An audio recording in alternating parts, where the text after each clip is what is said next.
Hi everyone, welcome to the third episode of Marketing Masala Marke. My name is Ritesh and I'm the founder of the Kite Flyers. Today in the studio, we have two very special guests. It's a double whammy. One comes from a cricketing background, has done enormously well and taken the sport to a different level, works on grassroots cricket and other sports, and is also funded by the Shark Tank. The other is a voiceover artist, worked with leading media companies and has done a lot of work in the field of voice and communication. He's also a celebrated podcast artist as well. The common thing between the two is the offbeat careers. Today, I'm going to explore the value of making the right choices, moving into areas which are less explored, and how marketing is at the pivotal center of everything and every career that you pick. So join me in welcoming Puru Singh and Ashish Bhandari.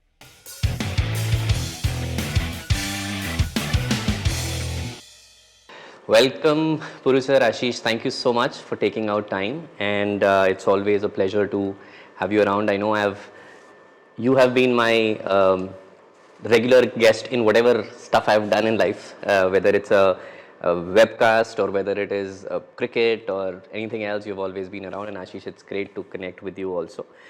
So let's just go back in the past a little. Both of you come from are today actually in a very varied career paths, right? But your friendship goes back a long way.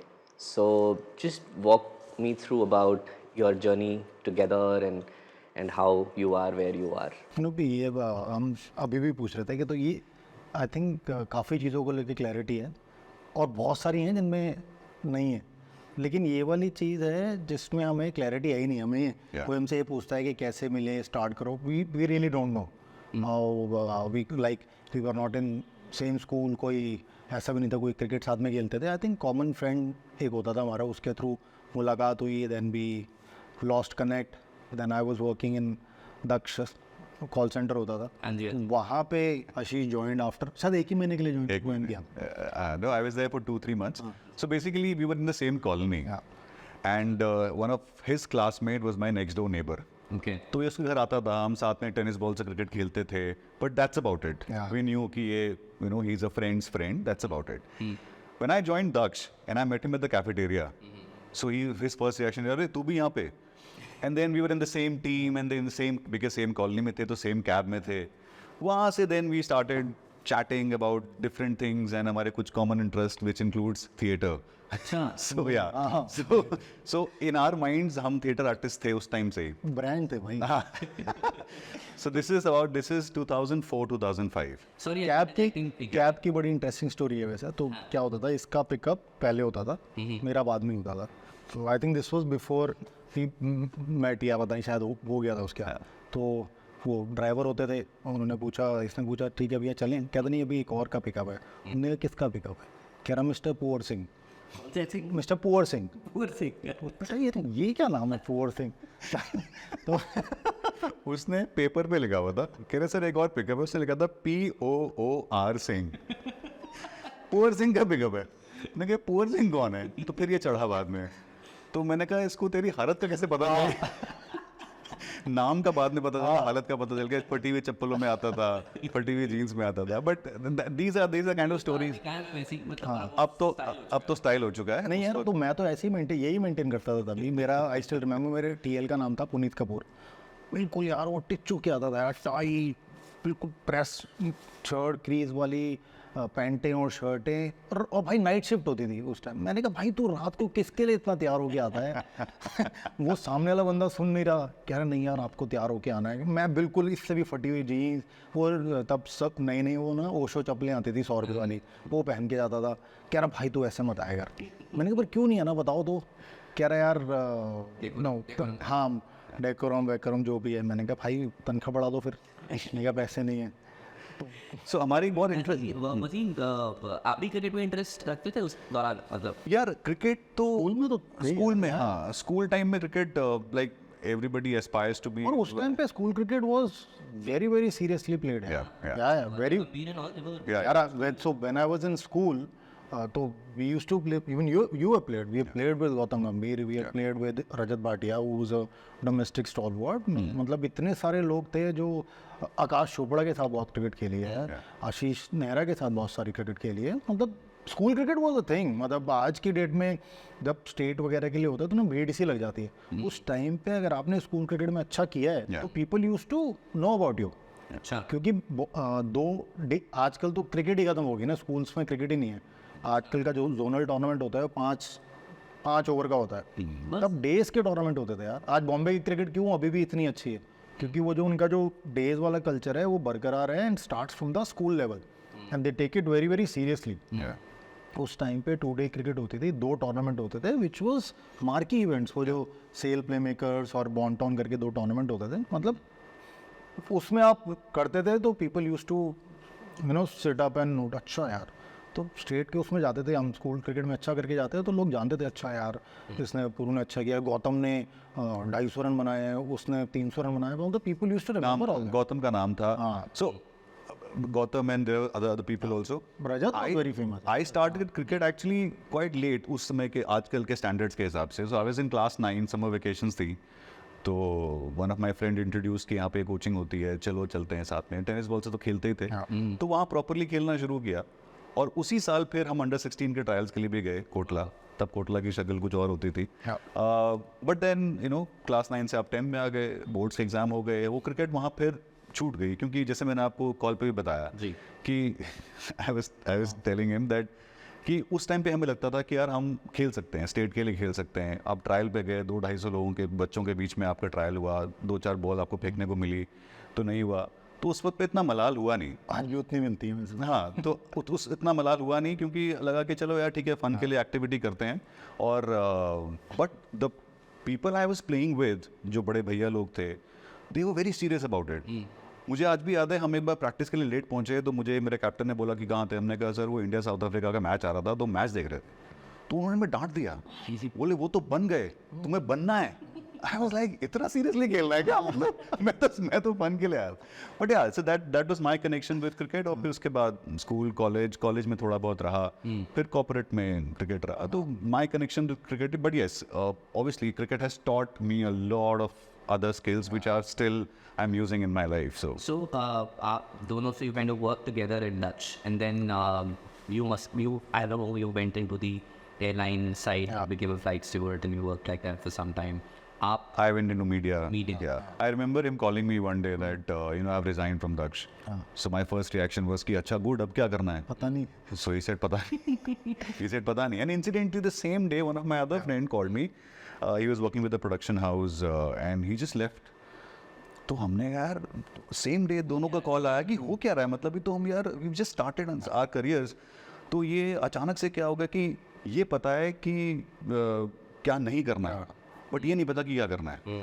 ये जो बात है ना, जो भी आशीष बोल रहा था, इट्स लाइक मैं अभी भी इसको यूज़ करता हूँ. Even coaching, it's like elimination rule.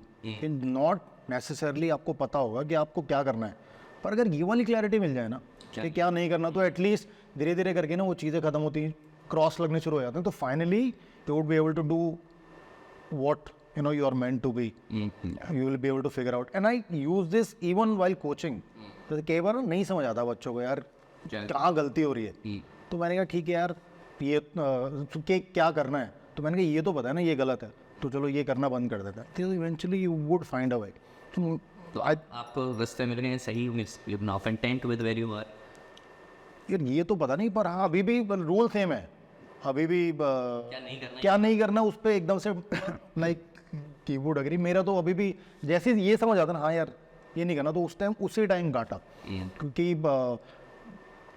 जब भी मैंने ज़्यादा सोचा चीज़ों को लेके, it has only led to complications. तो वो ना वो नहीं, मेरे साथ नहीं वर्कआउट होता. And I think this is where we share a common wavelength कि मैंने अपना काम बहुत लेट शुरू किया. He started on his journey long time back, and I always used to wonder कि यार वो कैसा माइंडसेट होता है कि जब आप रोज़ सुबह उठते हो, खुद ही अपने आप को मोटिवेट करते हो, खुद ही अपने आप को पुश करते हो, खुद ही वो चैलेंजेस फेस करते हो, खुद ही वो सक्सेस को सेलिब्रेट करते हो. वो कैसा माइंडसेट है? जबकि तुम्हारा नाम पुअर सिंह है. वो हाँ, तो मतलब पुअर सिंह होने के बाद भी कैसे अपने आप को मोटिवेट कर, तो वो माइंडसेट मुझे किसी ने कहा था, हमारा एक कॉमन फ्रेंड है, उसने मुझे कहा था कि यार अभी तू उस तरफ है, यू नो ये सैलरी का क्वेश्चन है, comfort जब तू इस तरफ आएगा ना तब तुझे समझ में आएगा, and then you will not be able to go back. And I always used to wonder कि यार ये कैसे होगा, मतलब मुझे पता है मंथ एंड में मेरी सैलरी नहीं आ रही है, you know there will be some months which will be difficult, but today it's been 5 years now and it's true, I cannot go back to that life. Correct. I think it's the thrill, no?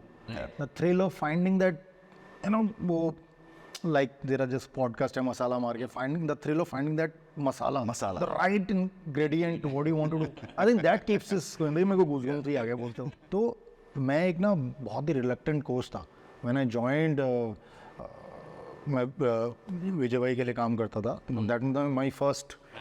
हाँ, उससे पहले I was with Sachin के साथ 3-4 महीने काम किया था।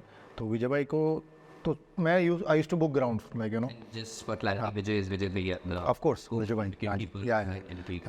मतलब गॉड हैज बीन काइंड किया था। I used to have got chance to work with so many nice people, and वो अपने आप एक अलग इंसाइक्लोपीडिया है एक्चुअली, वेन्यू मैनेजमेंट ओनली। पर जब 1-1.5 साल हो गया तो अगेन यू नो वो जो कमरे में बैठ के 18 में वाली फील आई थी, सेम फील आनी शुरू होगी। अरे यार ये मतलब ये तो बड़ा आसान काम है, अब आगे क्या ना, वो मिर्ची लगनी, मसाला खत्म हो गया, दोबारा मसाला ढूंढ रहे हैं। तो एक दिन क्या हुआ कि उनका एक कोच नहीं आया, तो विजय भाई ने कहा तू कर ले कोचिंग। मैं नहीं कर रहा कोचिंग यार, छोटे बच्चों का था वो, 8-9 साल के बच्चे थे। मैंने कहा इन्हें कौन कोचिंग कराएगा? मैं कहा भैया मैं नहीं कर। क्या यार कर ले यार, कुछ नहीं आया। तो मैंने कोचिंग करी and I just couldn't believe how that time passed. वो 2-2.5 घंटे की कोचिंग और शाम को मुझे लगा लाइक वाह यार तो बड़ा सही है। तो मैंने शुरू कर दी कोचिंग। तो सडनली दैट वेन्यू मैनेजर वाला काम, क्योंकि वो वैसे भी फ़ोन पे होना शुरू हो गया था, तो वो बैक स्टेज पे हो गया। कोचिंग फुल टाइम हो गई, मतलब पहले वो 1 बच्चा, फिर 2 बच्चे, फिर 3 बच्चे, सॉरी पहले एक ग्रुप, फिर दूसरा ग्रुप, तीसरा group. Then I didn't even realise I was managing the whole academy. मैंने वहाँ पे पर्सनल कोचिंग प्रोग्राम स्टार्ट कर दिए, we started doing tours and suddenly you know the academy was started flourishing. मतलब इतनी सारी चीज़ें होनी शुरू हो गई। That's where you know because everything was started from a scratch. I was able to learn everything.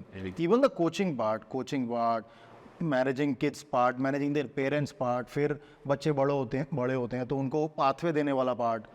मतलब everything I learned in that modern school Vasant Vihar playground during my journey of 2 years with Safe and Sports Management. From what you just said about coaching and the contentment that you got, and then of course Push was born, and आज it's at a different level, shark Tank में गए, बहुत कुछ किया, right? उसके बारे में हम बात करेंगे। But cut to today, right? पहले आपकी अपनी कंटेंटमेंट थी, अब आपके सिखाए हुए बच्चे हर साल स्टेट खेल रहे होते हैं और आप छोटे बच्चों को सिखाते हो, 4-5 साल, 4 साल, मैंने और भी छोटे देखे हैं आपके उसमें। अब हिंदुस्तान में जो क्रिकेट है, that's like a religion, right? Everybody who borns probably अगर बैट के साथ पैदा हो सकता तो शायद वैसे भी हो जाता। And parents today are more ambitious than kids.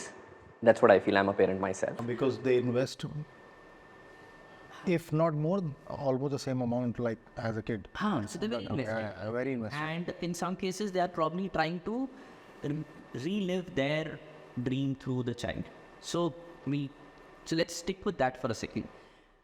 So now, as a coach, obviously, you know who stands where. I mean, of course, there are some you can work on and get them to a point, but there are some which are like standouts. आपको पता होता है कि यार इसमें है वो बात. Now there are players who are parents who come and you know that he will not make the cut. Now expectation is that वो बोलेंगे सर देखो ऐसा है, आप कुछ भी करो, 5 साल में ना हमारा लड़का जो है वहाँ खेलना चाहिए सर, देखो जो भी लगे आपको बताओ, है ना? तो how do you manage that? ये तो बोल नहीं सकते हो कि जी, जैसे एक बार मैं अभी आशीष से ऑफ द रिकॉर्ड बात कर रहा था, इन्होंने बड़ी अच्छी चीज़ बोली थी कि अगर आपका सिलेक्शन नहीं हो रहा है तो इसका मतलब ये नहीं है कि आपका टाइम खराब है, ये भी हो सकता है कि आप में टैलेंट ही नहीं है। तो अब ये बात आप उधर तो नहीं बोल सकते हो। नहीं बोल सकते। तो कैसे, हाउ डू तो मैं तो मेरे ख्याल से किसी भी प्रोफेशन के लिए it is very important that you are honest. अगर ईमानदारी नहीं है ना तो काम नहीं हो पाएगा। तो what has worked with me personally, I've been very, very honest, very, very forthcoming. And if something can be rectified, can be corrected, तो बोल देते हैं कि हाँ यार ये ऐसे हो जाएगा और उसके लिए ये सब लगेगा, इतनी मेहनत लगेगी, और कुछ नहीं हो पाता तो भी बता देते हैं. और आई थिंक हमारा ना सिस्टम भी थोड़ा ऐसा है कि आफ्टर अ वाइल पेरेंट को और बच्चे को भी समझ आ जाता है हाँ यार probably I am not cut out for that. क्योंकि जो बाकी बच्चे जो अच्छा कर रहे हैं, जितनी वो मेहनत करते हैं या जितनी मेहनत हम उन लोगों से कराते हैं, वो यार सबके बस की बात है भी नहीं. घुमा फिरा के बात मतलब हमारे प्रोफेशन में तो नहीं कर सकते, बिकॉज आप बात घुमाओगे तो 6 महीने बाद वापस आपके ऊपर ही आने हैं. करेक्ट. हाँ. अगर आप कोई अच्छा नहीं है उसको बोल दोगे नहीं नहीं यार लगाओ कोचिंग, पर्सनल कोचिंग कराओ, हाई परफॉर्मेंस कैम्प कराओ, हो जाएगा ठीक, तो then it's a problem. Like we run an high performance camp, तो ऐसा नहीं है कि उसकी हम अगर even if you see our page को बहुत ज़्यादा मार्केटिंग नहीं होती है, क्योंकि we don't want to take more than 15 to 20 kids in that camp. 5 those are handpicked. अगर कोई ऐसा बच्चा है जिसको हमें लगता है ज़्यादा छोटा है या फिर अभी वहाँ तक पहुँचने में थोड़ा टाइम लगेगा, तो हम नहीं लेते. And that is true for all our programmes. मतलब मैं अपने कोचेस को और जितने भी लोग हमारे साथ काम कर रहे हैं सबको एक लाइन बोलता हूँ, यार सच की लड़ाई लड़ी जा सकती है. मतलब आप सच बोल लो, चाहे अच्छा लगे बुरा लगे, पर let the truth be out. उसके पीछे खड़े होकर जो मर्जी कह सकते हो, but if you are not being truthful then it's a problem. So Ashish आपसे पूछता हूँ, आपका पढ़ाई ऑब्वियसली थोड़ा सा डिफरेंट सिचुएशन है. You are into you moderate conversations, you are on stage, and कोई भी आप किसी को भी एंकर करते हैं या कहीं पे आप MC होते हैं. So normally there is a lighter note that you start conversations with, and then you invite guests and you crack a joke and all. आप स्टेज पे गए, आपने कोई जोक क्रैक किया और कोई नहीं हंसा, you have a bad day, है ना. एंड कभी कभी आप बात कर रहे हो और आप सामने ऑडियंस को देख रहे हो और आपको दिख रहा है कि वो बड़ा ही चेहरा उनका ऐसा है कि बस कर दो, मतलब you know like that. So how do you manage that? Because that can really dent confidence and you have to still carry on with the show. So how do you do that? तेरी वो वाली line आई यार, हो सकता है joke ही कराओ. हाँ हो सकता है आपका जोक ही करा वो. ऑडियंस देखो प्रतीश, इट्स वेरी सिंपल. हम चीज़ों को ज़्यादा कॉम्प्लिकेट नहीं करते, हम सिंपल बात करते हैं. How does any communication happen? मेरे दिमाग में कोई बात है, मैंने आपसे कही, आप या तो अटेंशन दे रहे हो या नहीं दे रहे. नहीं दे रहे तो हो सकता है कि मेरी कम्युनिकेशन के तरीके में प्रॉब्लम हो, या फिर आपका मोटिवेशन ही कुछ और है, आप यहाँ बैठना ही नहीं चाहते, आपको बात सुननी ही नहीं. तो मुझे या किसी भी कम्युनिकेटर को ये जानना बहुत ज़रूरी है कि सामने वाली ऑडियंस का मोटिवेशन क्या है. For example, if I am sitting in a cafeteria जहाँ लोग खा रहे हैं, बातें कर रहे हैं, and I am trying to address them, will they be interested? No, because they have not come here to listen to me. I just happen to be there. But if I'm addressing an audience in an auditorium, जहाँ लोग पैसा खर्च करके बैठ के मुझे सुनने आए हैं, so that is when I already have their attention. उसके ऊपर फिर मेरा content क्या है, मेरा तरीका क्या है, उस पे बात हो सकती है. But yes, coming back to your point कि अगर मुझे लग रहा है कि audience interested नहीं है, तो हम बहुत साल पहले साथ में कुछ हमने थिएटर भी किया है, तो हमें हमारे डायरेक्टर बोला करते थे कि you as an artist when you are on stage, हालांकि आपके ऊपर इतनी लाइट होती है, ऑडियंस की लाइट कम होती है, बट फिर भी try and understand which part of the audience is looking at you more than the other. तो अगर आपने वो एरियाज आइडेंटिफाई कर लिए very early in your performance, then it is easier for you to address to them. क्योंकि बाकी तो वैसे भी नहीं सुन रहे ना, बाकी तो शायद किसी के साथ आ गए जबरदस्ती, उनको तो वैसे भी नहीं देखना. No matter what you do, they will not be interested because वो पहले ही कनेक्शन नहीं हो पाया. So if you're listening to me, अगर मैंने पहले ही वर्ड से आपके साथ एक कनेक्शन बिल्ड कर लिया, then you will listen to me. It's interesting. It's like finding the target audience within that. Yes. Audience which has already come to. हाँ, नहीं कई बार ऐसा भी होता है कि आप किसी रिनाउंड आदमी की इवेंट को होस्ट कर रहे हो, अब लोगों को इंटरेस्ट उसको सुनने में है, आप फिलर हो, मतलब for lack of better word. तो अब फिलर में आदमी कि हर एक के चेहरे पे वही एक्सप्रेशन होता है कि आप भाई साहब उतरे हैं तो फिर वो आए जिसको सुनने के लिए हम आए. तो उसमें एक थंब रूल है that you should know when to exit. You should exactly know. थोड़ा कम बोल लो, that is still okay, but ज़्यादा मत बोलो. इट इज़ वेरी डिफिकल्ट क्योंकि you know as speakers as a show host हमें बहुत सारी चीज़ें बोलनी होती हैं क्योंकि हमें विट भी. हमारा भी तो वही है 5 मिनट ऑफ फेम, और हमारा कौन सा है फिर उसके अलावा. So all I am saying is हमें उसमें अपनी यू नो विटीनेस भी दिखानी है, हमें इंटेलिजेंस भी दिखानी है, हमें थोड़ा बहुत किसी का फेमस कोट भी. हमने तो स्क्रिप्ट लिखी हुई है ना भाई, but the problem is the audience does not know your script. Audience को थोड़ी पता है कि आप 4 चीज़ें लिख के आओ, चारों ही बोलनी है. So you see you do your one line आपने बोली, दूसरी बोली, तीसरी में आपको लगा कि नहीं, just end it there and move away. So there are couple of things, और कुछ चीज़ें आपको ना उस शो के दौरान लगता है कि यहाँ मुझे ये बोलना चाहिए या यहाँ मुझे जो मैंने सोचा हुआ था वो नहीं बोलना चाहिए क्योंकि यहाँ काम नहीं करेगा. So this is something that you learn on the way. Like for example, I was hosting an event on Women's Day. तो उसमें दो घंटे के 2 पैनल डिस्कशंस थे where I had to introduce the panelists and then they had all the discussion, heavy duty discussion about the role of women in the new coming businesses or whatever. उसके and में कुछ performances थी, कुछ किसी ने poetry, किसी ने कुछ शायरी, किसी ने कुछ. तो वो जब मैं इंट्रोड्यूस कर रहा था तो मुझे लगा मुझे बोलना चाहिए कि जब आप किसी दावत में जाते हो and you go for a party, you know there is a lot of things to eat, कुछ आपकी पसंद की, कुछ आपकी नापसंद की, बट बहुत बड़ा बुफे होता है, एक बहुत बड़ा स्प्रेड होता है जिससे आपका पेट तो भर जाता है. लेकिन जब आप घर जाते हो ना तो आपकी ज़ुबान पे स्वाद या जायका वो एंड वाली सौंफ या पान का रहता है. सो ये जो अभी चल रहा है ना, ये जो अभी तक हुआ 3-4 घंटे से, उससे आपका पेट तो भर गया होगा, लेकिन जब आप घर जाओगे ना तो आपके साथ ये कविताएं, ये पोइट्री, ये शायरी रहेगी. So just enjoy it. And I realise nobody was reacting to the poems, people were sitting quietly. So I just said, you know, अगर आपका मन करे बोलने का बीच में वाह, तो बोल दीजिए. It's okay to interrupt. So that is something that you learn. कि आपको यहाँ बोलना चाहिए और क्या नहीं बोलना चाहिए वो भी ज़्यादा ज़रूरी है. तो अब मैं थोड़ा सा करंट अफेयर्स पे आया हूँ. आपकी बात करता हूँ. We spoke about push sports going into Shark Tank. A lot of people saw that episode. Have very beautifully done. The pitch was fabulous instead of person, but funded it.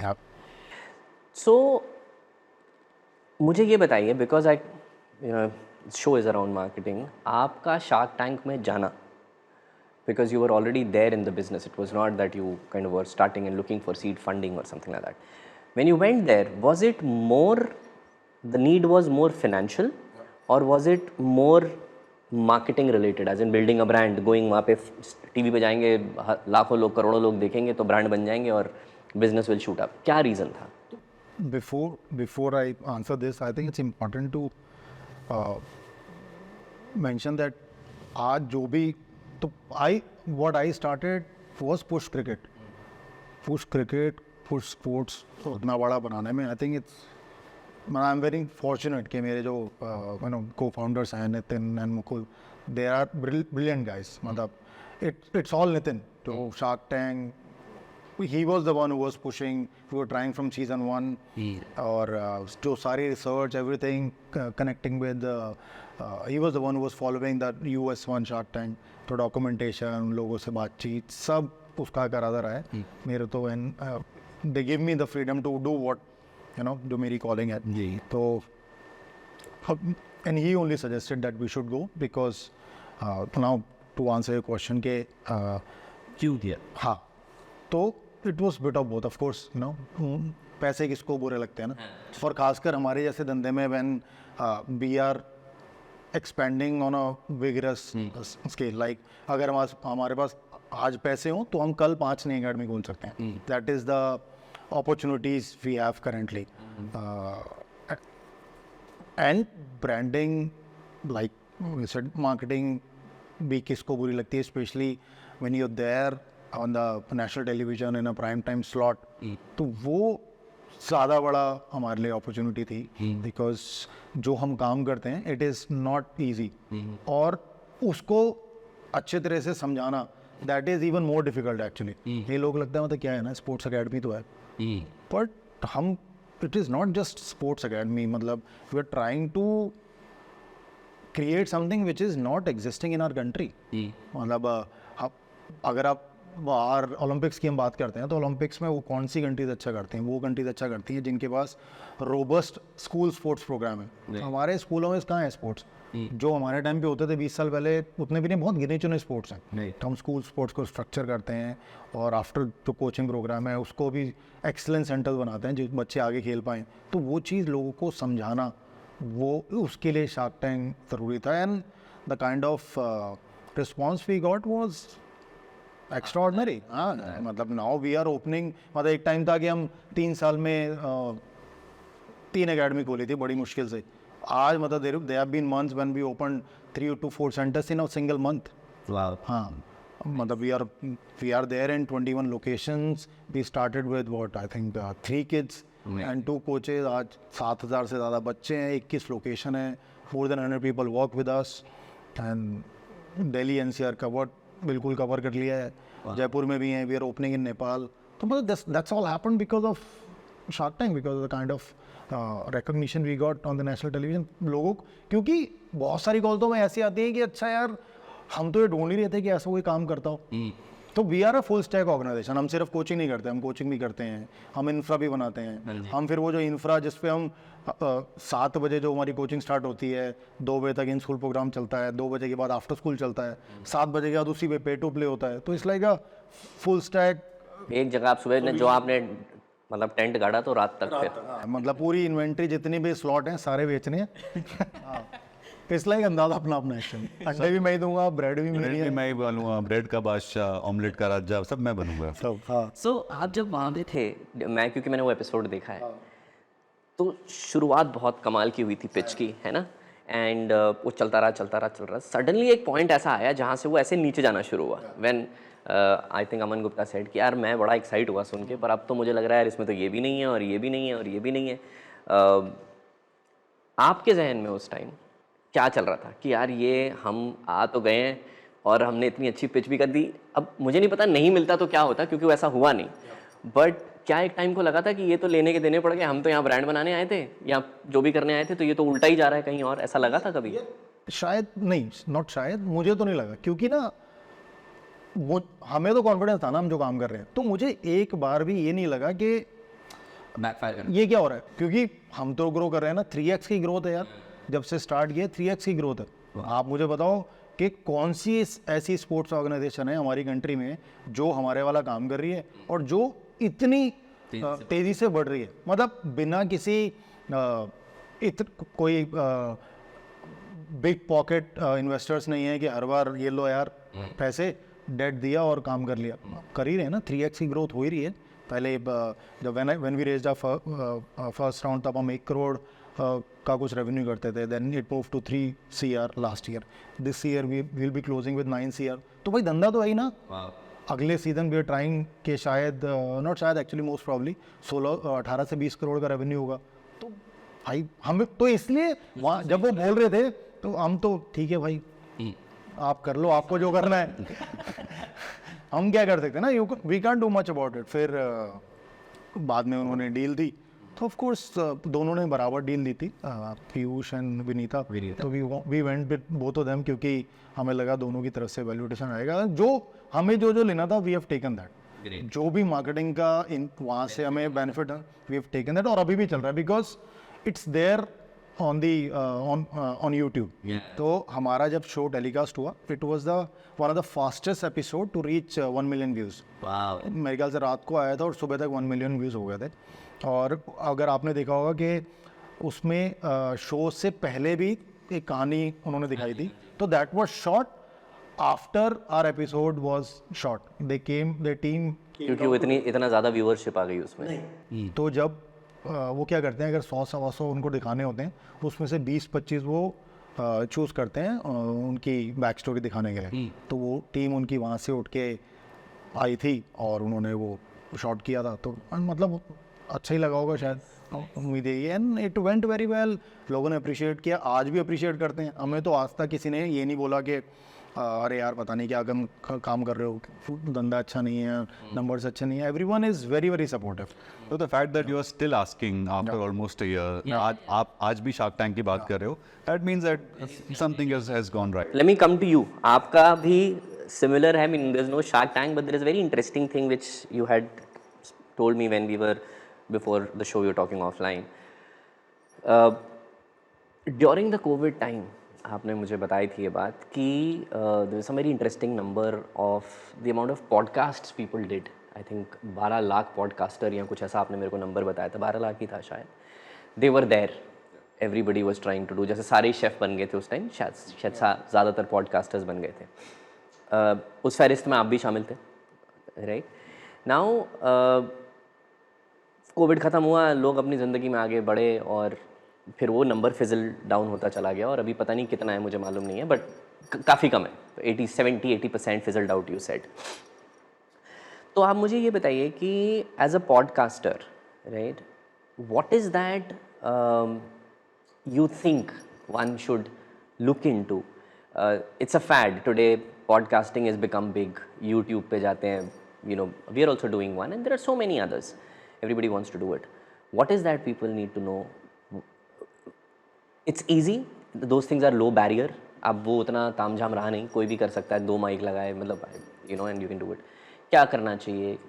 करना भी चाहिए कि नहीं करना चाहिए? What are the things that you would want to tell them, and how do they create a space for themselves and make it a brand? Ratish, सबसे पहले I want to clear this. I think many people know, but I still want to say this on your show that the podcast जो आज आपने बोला आज flourish कर रहा है, everybody is doing a podcast. ये ओरिजिनली पॉडकास्ट है ही नहीं, for a simple reason. Podcast जब शुरू हुआ था यूएस में, when even you know years before it became popular in India. Covid की आपने बात की. कोविड के टाइम पे एवरीबडी स्टार्टेड मेकिंग कंटेंट. कुछ लोगों के पास कुछ था कहने को, उन्होंने वीडियो फॉर्मेट में, ऑडियो फॉर्मेट में कुछ ना कुछ लोगों से बात की, which was very, because that is how all of us stayed connected during those difficult times. And I really appreciate people who took out time and tried to create something out of nothing. When it comes to sustaining something like this, you do need a strong motivation to do that, because it is time consuming. B, there is no revenue attached to it. There is no guaranteed revenue. तो आप क्यों कर रहे हो? Monetization है, नहीं है, आज है, कल है. There is no guarantee to it. Podcast उस टाइम पे when I started it was an audio podcast. Okay. आज जो पॉडकास्ट की मैं आपको थोड़ी सी हिस्ट्री बताता हूँ for whatever I have seen and read. So when it started in the US, so वहाँ पे एक पर्टिकुलर सेटअप होता था. एक माइक एक स्टैंड पे लगा है, डेस्क पे लगा है, उससे लोग अपनी बातें करते थे. And occasionally they had guests on their shows which was primarily an audio medium. Correct. Okay. So if I'm hosting a podcast, I have a system, I have a microphone, which is like you know the stand पे जो आजकल microphone लगा है. And if I have a guest, I have another microphone. वो साथ में बैठे हैं. And then somebody just happened to record it on a video, just to promote that कि भाई हमारे साथ ये गेस्ट हैं. So suppose मेरे साथ कोई आज renowned गेस्ट बैठे हैं, तो मैंने अपने सोशल मीडिया के लिए उनके साथ एक वीडियो भी बना लिया. Now it became a norm कि वो 2 माइक स्टैंड पे लगे हैं और 2 लोग बैठे हैं और हमने 2 कैमरे 3 कैमरे लगाए, and then we are doing a podcast. It is just a video interview. It is what has been happening for years. It is a basic 3-cam setup, one-on-one interview. It is technically not a podcast. But talking about podcasts, so when I started first wave of COVID, April 2020, my wife actually gave me this idea that, you know, you should tell about stories related to Indian festivals. अच्छा. तो जब मैंने podcast शुरू किया, मेरे target audience थी छोटे बच्चे, क्योंकि बहुत सारे बच्चों को हम आजकल कहते हैं ना कि भी इस त्यौहार पे ऐसे कपड़े पहनने चाहिए, ये सब करना चाहिए, पर उसके पीछे की कहानियाँ शायद हमें भी नहीं पता, तो हम आगे बता भी नहीं पाते थे. हमारा कल्चर एक it was a storyteller's culture. It has been a storyteller culture. Oral culture है. हम कहानियाँ सुनते आए हैं, सुनाते आए हैं. हर रीजन की अपनी कहानी है. एक सेम कहानी अलग अलग रीजन में अलग कहानी होती है. रामायण जो नॉर्थ में है, साउथ में, सब अलग है. So it is fascinating to tell stories about our culture, and you learn a lot of values also. But I realized कि यार बच्चों से ज़्यादा उनके पेरेंट्स को पता होनी चाहिए बातें. So I used to get a lot of questions कि यार ये तो हमें भी नहीं पता थी ये वाली कहानियाँ. So it took me to a journey of creating something which is already there in the public domain. ऐसे कोई मैं ख़ास कहानी बना तो नहीं. I'm not writing शास्त्र. मैं कहानियाँ लिख नहीं रहा हूँ, मैं वो कहानियाँ बस अपने तरीके से लोगों को सुना रहा हूँ. Correct. So this is a skill I developed the knack of writing my own version of a story. Then when it started producing, जब production की बात आती है तो initially one of my friend who runs a studio in Noida, he used to help me with packaging, music लगाना है, show opener बनाना है, वो सब. But कुछ episodes के बाद I realized कि ये फोकट का काम है, मैं क्यों करा रहा हूँ इससे. Though he was very kind, but I said नहीं, it's okay, you give me the music, I'll put it myself. Let me learn. वो YouTube में देखा leveling कैसे करनी है, वो सब कैसे करनी है. But creating something, as you know, Ritesh, you've also started this show, that it is not a linear process. इसके साथ parallelly बहुत सारी चीज़ें चलनी हैं. Like you're shooting this show, आपके दिमाग में चल रहा होगा इसको edit कैसे करेंगे, इसका thumbnail कैसे बनाएंगे, इसका teaser कैसे बनाएंगे, फिर अब इसको कौन से platform पे इसको promote करेंगे. So similarly, I went through a journey of creating an episode, researching about it, writing a script, recording it, putting it, producing it with the music, designing a poster, doing a write-up, and then ultimately broadcasting it on different channels. Right. So this was my thing. And one more thing which I realized on the course of this whole journey was that I was unknowingly doing my own branding through my podcast. Yeah. As a voice artist, I had done a lot of work before, but this particular category of mythological stories about our culture, was an area which became my forte, my area. They were very heartfelt stories. So unknowingly what happened, कई लोगों के पास जब वो कहानियाँ पहुँची, तो अगर किसी को ऐसी कोई रिक्वायरमेंट है कि यार हमें ना माइथोलॉजिकल कुछ रिलेटेड कुछ कंटेंट बनाना है, सो हमने कुछ सुना था ऐसा, let me call this guy. So talking about marketing, talking about branding, when people ask me ये क्यों कर रहे हो, monetization तो कुछ है नहीं, क्या है, so I told them, this is I like doing it, B, as an artist, it is my branding that I'm giving people. This is my investment into my own branding. The brand Ashish Bhandari became Ashish Bhandari because of Back to the Roots, which was the name of my podcast. It is still available on Spotify. And even if I go back and listen to it, I realize that दिल से जब काम होता है ना, तो वो अच्छा लगता है, सुनाने वाले को भी अच्छा लगता है, सुनने वाले को भी अच्छा लगता है. I always tell everybody that storytelling, it does not require a finesse like other art forms. Music में आपको pitch perfect होना पड़ता है, notes आपके अच्छे, dance, fine arts. But storytelling ऐसी है, अगर आप दिल से सुना रहे हो ना, तो ज़रूरी नहीं है कि बहुत अच्छी आवाज़ हो, बहुत अच्छे आपके presentation skills हों. कहानी सुनने वाले को अच्छी लगती है अगर आप दिल से सुना रहे हो. Absolutely. So Purusat, on the same note, I know push sports के लिए आप बहुत कुछ कर रहे हो, and it's kind of being marketed. How are you focusing on creating your personal brand? And if you are, then I see you going on news channels, पे भी गए हो आप in the past, but what is your opinion of creating a personal brand, and how much are you working on it, and how important is it for your line of business? Well, first of all, मतलब मैंने conscious कभी कोई effort नहीं किया है कि brand बन जाए. Whatever has happened, I think it has happened by chance, by default, by God's grace, whatever. कभी कोई मतलब I have been approached by various people also. एक बार बीच में थोड़ा बहुत ट्राई भी किया था, बट मैंने कहा नहीं यार, that's probably not my cup of tea. And हमारी फील्ड ऑफ वर्क में हेल्प तो करता ही है.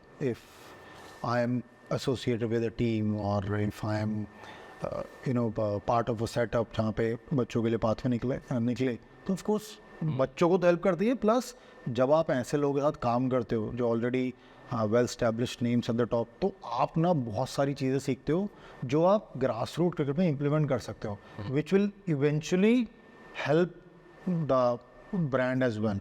तो वो कभी ऐसे कोशिश नहीं करी है, पर बट फायदा होता है पर्सनल ब्रांड बनने का. लाइक व्हेन वी पूरा प्रोसेस. टेक्निकल क्वेश्चन आपसे पूछना चाहता हूँ. आशीष के केस में शायद ये उतना रेलेवेंट नहीं है, because obviously his is a personal brand. जैसे ये बता ही रहे थे कि इनकी आवाज़ सुन के ब्रांड्स या whoever wants to create content. आपके केस में you are also part of an entity. So the risk that a personal brand runs is कि कई बार individual becomes bigger than the entity. So you have to be more cautious about that also. So, but it's a catch-22 because at times sport at the end of the day is a game of skill. कहीं training लेने जाते हो तो आप पूछते हो आपका coach के क्रेडेंशियल्स क्या हैं, आपको डांस टीचर जो सिखा रहा है उसके क्रेडेंशियल्स क्या हैं. So आपके क्रेडेंशियल्स ऑब्वियसली मैटर करते हैं बिकॉज यू आर कोचिंग. तो you becoming a brand in yourself, and then you also making sure that it still stays maybe a tad bit lower than the company itself. तो ये बड़ा fine balance है. तो ये आप I mean, how do you manage this? पूरी clarity है mind में कि nothing is bigger than push. पूरी क्लैरिटी है, मतलब ऐसा कोई मतलब, और इसके लिए ना कुछ करने की भी जरूरत नहीं पड़ती. मतलब ये it has become a muscle memory, जैसे कोचिंग में बोलते हैं ना कि नहीं यार, मतलब पुश से बड़ा तो कुछ है ही नहीं ना. मतलब आज भी कोई ऐसा होता ही नहीं कि नहीं यार पुश से ज़्यादा ब्रांडिंग. मतलब पुश क्या है ना, मतलब that's part of me and that's the biggest part of me. आज भी मतलब उसी की ब्रांडिंग हो जाए हमारी. तो जो एज अ कोच की ब्रांडिंग है वो अपने आप होती रहती है, बट अपने आप को ब्रांड बनाने की कभी मतलब कोई ना तो कोशिश है ना कोई तमन्ना है. मतलब बट बेनिफिट तो है डेफिनेटली. बिल्कुल बेनिफिट है. मतलब इलॉन मस्क से बड़ा एग्जांपल क्या है.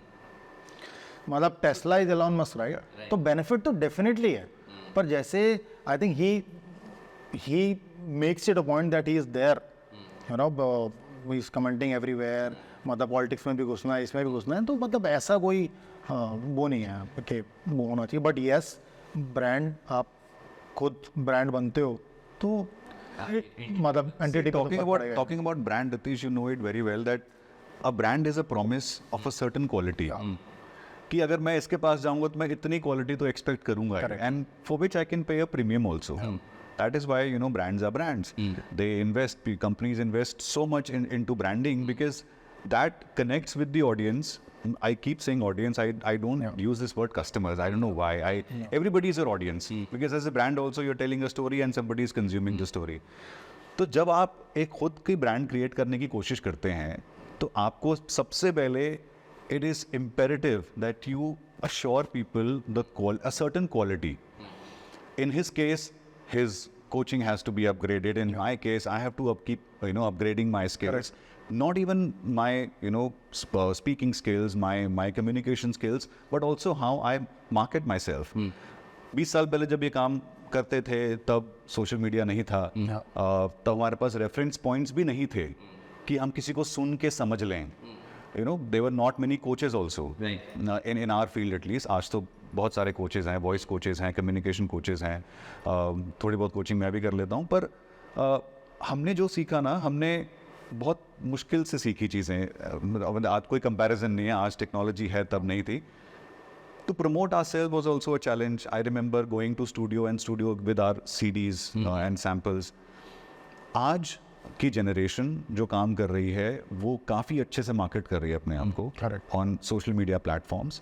सिर्फ एक ही चैलेंज है कि कई बार क्या होता है कि जब आपके पास इतने सारे टूल्स होते हैं ना कि मैंने फटाक से कुछ काम किया, फटाक से मैंने ब्रॉडकास्ट किया and I reach thousands and lakhs of people with just a click. You somehow do not work on the quality aspect. कभी कभार आप ऐसा होता है कि आप थोड़े से अंडर प्रिपेयर्ड चले जाते हैं लोगों के सामने because your packaging is fantastic, आपने बहुत अच्छा सा राइटअप लिखा है, अच्छा सा वीडियो बनाया है. It is very important for everybody who wants to build his own brand to at least एक सर्टन क्वालिटी आप अश्योर करो every time that you speak, every time that you say something. It has to be pitch perfect, it has to be because that is what you're getting paid for. It's like जैसे मतलब अभी जो brand की बात कर रहे थे तो अब ना उल्टा हो गया है बिकॉज तो पुश तो when we started with just a cricket academy, यहाँ पे इतना बड़ा ब्रांड बन गया है लाइक उससे शार्क टैंक. तो अब ना खुद को वो लगी रहती है कि यार कि नाम पुश का नाम ना खराब हो जाए.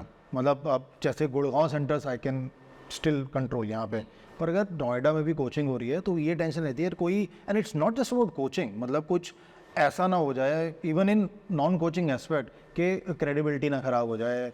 क्योंकि मतलब अभी जब रेपुटेशन ना ख़राब हो जाए बिकॉज इतने 7-8 साल से जो नाम बना है वो कुछ भी हो जाए वो ख़राब हो जाएगा ना. एंड देन CSK के साथ अभी पार्टनरशिप करी है तो that is a step in that direction only कि ब्रांड पुश ही है.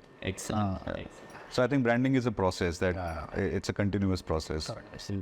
सो आप जैसे कि जानते हो the name of the show is marketing masala मार्के, so we are at the end of the show, it was great conversation, but एक हमारा आखिरी मसालेदार क्वेश्चन है जो मैं आप दोनों से पूछना चाहूँगा। सो 1 मिनट के लिए ये मानते हैं कि रोल रिवर्सल हो, ठीक है। ठीक है, आप बन गए वॉइस ओवर आर्टिस्ट अपने करियर में, और आप बन गए क्रिकेट के कोच। अब अकेडमी खुली या नहीं खुली वो सब छोड़ दीजिए, अज्यूम करिए कि आप कैसे खुलेगी? से बाहर निकले और आपने कहा कि चलो जी मैं तो क्रिकेट खेलूंगा, मतलब तो सॉरी तो इस उसमें ये तो हो जाता सक्सेसफुल और मैं रह जाता पुअर थिंग क्योंकि क्रिकेट तो हो जाता यार वॉइस। नहीं नहीं, ये बहुत कम लोगों को पता है। He is a trend very I want to tell everybody, Puru Singh बहुत कम लोगों को पता है। कोच पुरु सब जानते हैं, but Puru Singh is a very renowned, very famous theatre actor, very famous. ये ऐसे ऐसे इन्होंने थिएटर परफॉर्मेंसेस किए हैं कि आई रिमेम्बर हम एक प्ले कर रहे थे, तो उसमें इनका एक फनी कैरेक्टर था, बोल दे मंदबुद्धि बच्चा था और नहीं फनी कैरेक्टर था, मेंटली रिटार्डेड बना था भाई। और मेरा नेगेटिव कैरेक्टर था। तो उसमें कुछ ऐसे, अब जब आप प्रैक्टिस करते हो ना तो आपको लगता है कि यार इस लाइन पे ना मुझे ये रिएक्शन मिलना चाहिए, ये फनी लाइन है, इस मुझे लाफ्टर मिलना चाहिए। तो ऐसी 3 लाइनें निकल गई, कोई नहीं हंसा इनकी क्योंकि ये तो फनी कैरेक्टर था ना, मैं तो नेगेटिव कैरेक्टर था। अब एवरी टाइम वो सीन खत्म हो, हम बैक स्टेज आए, ही वुड टेल मी यार लोग हंस ही नहीं रहे, लोग हंस नहीं रहे। चौथे सीन में जाकर हम दोनों का कॉन्वर्सेशन था, उसमें एक थोड़ा सा इनका मोनोलॉग था जिसपे उन्होंने बहुत तैयारी की थी, और वहाँ जब इन्होंने बोला लोग हंसे, हम 2 मिनट के लिए भूल गए कि हम चाहते थे कि वहीं पे ताली वाली मार दें। और सो ऐसा नहीं है, ये काफी अच्छा आर्टिस्ट और उसके बाद इट वाज लाइक कि अगर मैं स्टेज पे आके उस वाले मैं अगर टाई भी ठीक कर रहा हूँ ना तो भी लोग हंस रहे हैं। हाँ। और मतलब और फिर शो खत्म हुआ, ऑफ कोर्स बड़ा अच्छा लगा। तो बाहर आए, मेरी मदर आई थी वो शो देखा है, तो मम्मी को कॉन्ग्रेचुलेट कर रहे थे, अरे यार आपके बेटे ने बड़ा अच्छा किया है। जो हमारे डायरेक्टर थे, अरे वो बहुत अच्छा किया है। तो मैंने कहा चलो अच्छी बात है, मम्मी को लगाओ भाई हम ये बन गया शाहरुख खान। तो वापस जा रहे ऑटो बैठ के, मम्मी कह रही है ये सब ऐसे क्यों बोल रहे थे? मैंने क्यों कह रहे हैं बड़ा अच्छा किया है। कहते तो वैसे भी ऐसा है। मैंने कहा अच्छा हुआ आपने उनके सामने नहीं बोल लिया। तो 1 सेकंड के लिए वापस आते हैं सवाल पे। तो अगर ये स्विच होता, हाँ राइट, तो आप ऐसा क्या करते अपनी ब्रांड बनाने के लिए जो शायद इन्होंने नहीं किया अपने करियर में होता। और सेम सवाल आपके ऊपर, आप ऐसा क्या करते वॉइस ओवर आर्टिस्ट बन के अपनी ब्रांड को बड़ा करने के लिए जो शायद इन्होंने नहीं किया? आप लोगों ने शायद ये कभी बात करी होगी या शायद नहीं भी करी होगी, मुझे नहीं मालूम। मैं कभी करी नहीं आखिर। तो क्या करते हैं? पहले आपसे शुरू करता हूँ। क्रिकेट क्योंकि कॉमन ग्राउंड होता है, इनको थोड़ा टाइम शायद लगे समझने में, उतने पे आप बता सकते हो। अगर मैं कोच आशीष होता तो सुनने में खराब हुआ यार। नहीं हो पाता। अगर मैं कोच आशीष होता तो फिर I think I would have made better social media content than him. भाई ऐसे नहीं बोलेगा। नहीं, क्यों मैं बताता हूँ क्यों। मैं सॉरी कट कर रहा हूँ क्योंकि आप ऑफेंस मत दो। नहीं मैं बताता हूँ, आई टेल यू। मैं भूल जाऊँगा क्योंकि हम आई रिमेंबर जब हमने अकेडमी स्टार्ट करी थी शुरू में 1.5-2 साल, तो ऐसे ही खुद ही करते थे सोशल मीडिया।